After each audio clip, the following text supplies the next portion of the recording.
ह्याच्यामध्ये गॅसचा वापर खूप आहे, त्याला स्टर सुद्धा करायचं आहे, त्याच्यामुळे तू लगेच हा करायला जाऊ नकोस, हळूहळू शिकत शिकत कर. ओके. आता पुढे सर काय लागणार? आता मसाले. आधी कुठला? आधी लाल तिखट. ओके. चवीनुसार आपल्याला म्हणजे जेवढा बरोबर जसं लागतं असं. पुढे हळद. हळद. हिंग. परत एकदा स्टर करून घ्यायचंय म्हणजे ते सगळं छान एकत्र येईल. सगळे मसाल्याचे पदार्थ घातले. पुढे काय सर? पुढे आता मूग आणि मग हे मटकी आहे. ओके. ती ह्याच्यावर टाकायचा. मोड आलेली मूग आणि मटकी आणि पाणी थोडं म्हणजे शिजलं पाहिजे. शिजलं पाहिजे. ओके. पाणी आपण पाणी घातलंय. आता आलं लसूण पेस्ट. ओके. किंवा आपल्याला आवडत असेल तर त्याचे संबंध काप घातले तरी चालतात. आणि चवीला मीठ.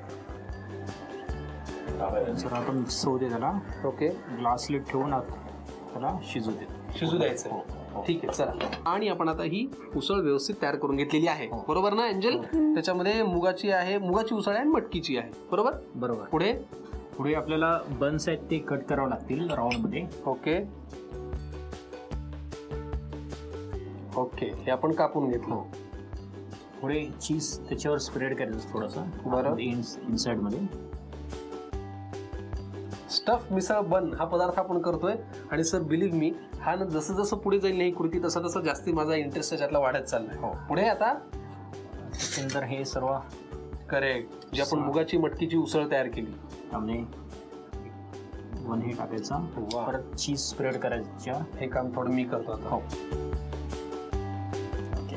बस. पुढे बस. त्याच्यावर एक लेअर अजून उसळीचं द्यायचं. उसळीचं म्हणजे थोडं भरगच्च होईल सगळं. स्टफिंग असं परिपूर्ण होईल. जरा त्याला प्रेस करून घेऊयात म्हणजे लेवल नाही. कांदा. कांदा. वा. म्हणजे ह्या सगळ्या गोष्टींची एक मिसळ होते. सरमिसळ करून घ्यायची. फरसाणची, उसळीची, कांदा